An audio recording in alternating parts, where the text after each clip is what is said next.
Assalamualaikum warahmatullahi wabarakatuh. Perkenalkan, nama saya Adrian Arlintiro dengan NIM 821430663 dari kelas S1C Farmasi 2023. Pada video kali ini saya akan menjelaskan mengenai materi analisis volumetri untuk memenuhi tugas pada mata kuliah kimia analisis. Untuk itu, langsung saja untuk menyimak video mengenai materi analisis volumetri.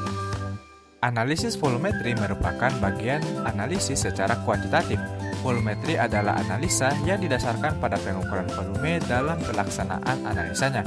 Analisis volumetri disebut juga titrimetri karena proses analisanya berupa titrasi, di mana larutan standar atau reaksi sebagai titran yang ditempatkan di dalam buret yang digunakan untuk mentitrasi larutan yang akan ditentukan jumlah analitnya, seperti pada gambar berikut ini, di mana buret digunakan sebagai tempat taruhan standar, kemudian statif digunakan sebagai penyangga atau penahan dari buret, kemudian statif digunakan sebagai tempat penyangga agar pada saat proses titrasi tidak kemana-mana, kemudian titran digunakan sebagai tempat keluarnya reaksi atau titran.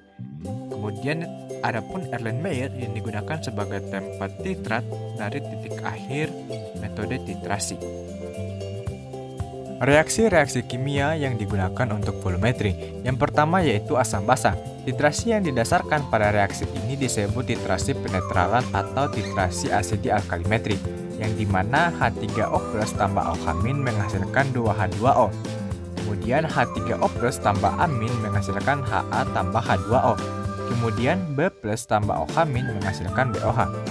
Kemudian yang kedua yaitu oksidasi reduksi atau redox. Titrasi berdasarkan reaksi redox banyak digunakan, misalnya pada percobaan permanganometri, bichromatometri, bromatometri, iodometri, dan iodimetri. Adapun reaksi yang terjadi pada oksidasi reduksi ini, di mana Fe2+ tambah Ce2+ menghasilkan Fe3+ dan Ce3+.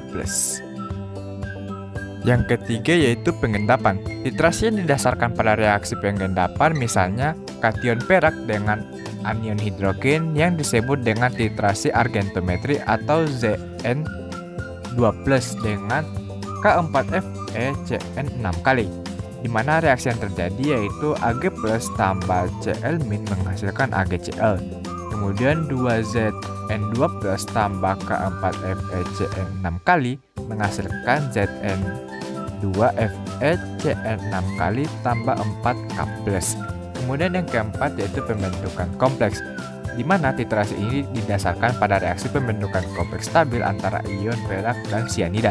Di samping itu, reaksi organik asam etilen diamin tetraasetat atau ETA membentuk ion kompleks stabil dengan sejumlah ion logam, yang dimana pada reaksi ini Ag+ tambah 2Cn- menghasilkan AgCN2-.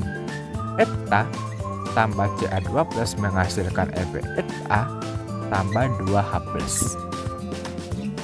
Alat dan bahan yang digunakan pada analisis volumetri. Yang pertama alat yaitu buret, pipet volume, Erlenmeyer, gelas Becker, gelas ukur, dan corong. Bahan yang digunakan yaitu larutan asam oksalat, larutan NaOH, indikator PP atau phenolphthalein, kemudian yang terakhir larutan cuka perdagangan. Yang pertama, pembuatan larutan baku primer asam oksalat. Asam oksalat dihidrat H2C2O4 2H2O dikeringkan dalam oven pada suhu 105 selama 1-2 jam. Kemudian didinginkan dalam desikator. Kemudian 6,4327 gram asam oksalat ditimbang dengan teliti.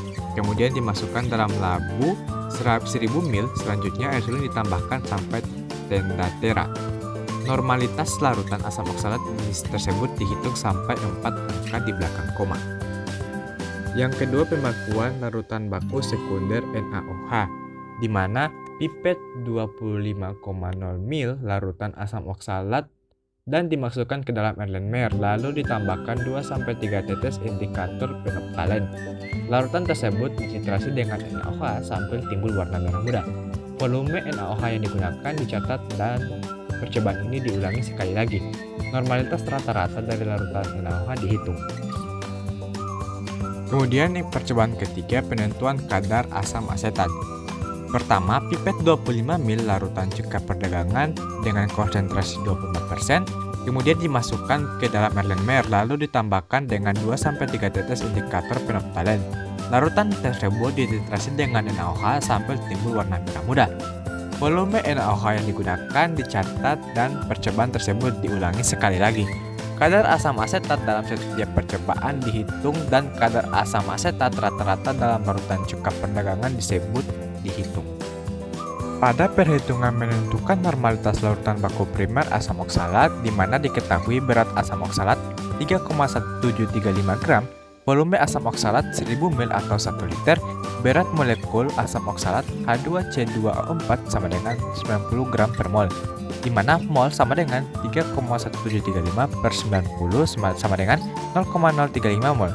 Molaritas sama dengan 0,035 per 1 menghasilkan 0,035 mol per liter atau 0,035 m. Oleh karena itu diperoleh H2C2O4 sama dengan 0,035 mol per liter kali 2 grad per mol sama dengan 0,07 grad per liter atau 0,07 n. Maka normalitas asam oksalat yang digunakan yaitu 0,07 n. Kemudian pada perhitungan kedua menentukan normalitas larutan baku sekunder NaOH, di mana volume asam oksalat 10 ml, normalitas H2C2O4 0,07 n, volume NaOH 1 6,75 ml, volume NaOH 2 6,74 ml. Ditanya normalitas larutan baku sekunder NaOH pada setiap percobaan. Yang kedua, normalitas rata-rata larutan baku sekunder NaOH, di mana yang pertama normalitas larutan baku sekunder NaOH pada setiap percobaan, di mana untuk titrasi pertama dengan volume NaOH 6,75 ml, Fa kali Na sama dengan Fb kali Nb, yakni 10 ml kali 0,07 sama dengan 6,75 kali Nb, di mana untuk mencari Nb sama dengan 0,7 per 6,75 sama dengan 0,1 n.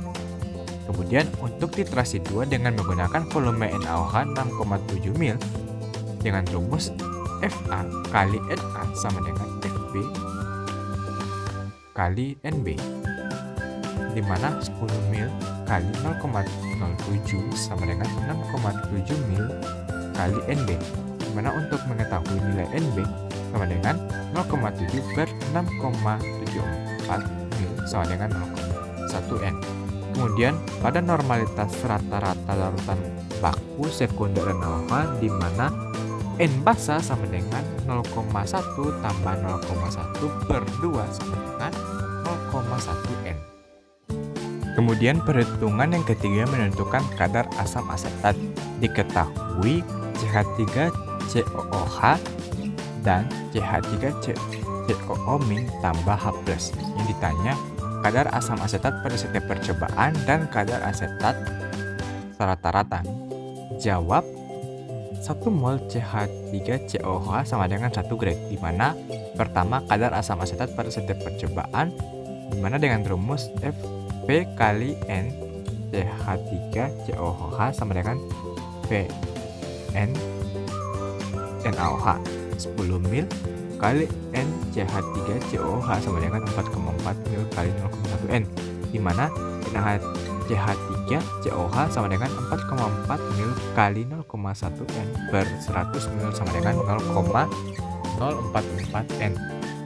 Kemudian CH3COOH sama dengan N per mol sama dengan 0,44 per 1 sama dengan 0,44 m. Kadar CH3COOH sama dengan M kali Mr, di mana 0,04 mol per liter kali 60 gram per mol sama dengan 2,64 gram liter. Artinya dalam 100 ml CH3COOH sama dengan 0,1 liter kali 2,64 gram liter sama dengan 0,24 gram. Kemudian kadar asam asetat sama dengan 0,2 64 kali 100% sama dengan 26,4%. Kemudian yang kedua, VN CH3COH sama dengan VN NaOH 10 mil kali NaCH3COH sama dengan 4,3 mil kali 0,1 N, di mana NCH3COH sama dengan 4,3 mil kali 0,1 N per 10 mil sama dengan 0,043 N. CH3COH sama dengan N per mol sama dengan 0,043 per 1 sama dengan 0,043 M. Kadar CH3COH sama dengan M kali MR, di mana 0,043 mol per liter sekali 60 gram per mol sama dengan 2,58 Gr per L. Artinya dalam 100 mol CH3COH sama dengan 0,1 liter kali 1,9 gram per liter sama dengan 0,28 gram, di mana kadar asam asetat sama dengan 0,258 kali 100% sama dengan 25,8%. Kemudian yang kedua, menentukan kadar asam asetat rata-rata, di mana kadar rata-rata asam asetat sama dengan 26,4% tambah 25,8% per 2 sama dengan 26,1%. Demikianlah presentasi dari saya mengenai analisis volumetri. Semoga apa yang saya sampaikan dalam penjelasan materi mengenai analisis volumetri bisa teman-teman pahami dan dapat dipelajari untuk kedepannya. Demikian dari saya. Wassalamualaikum warahmatullahi wabarakatuh.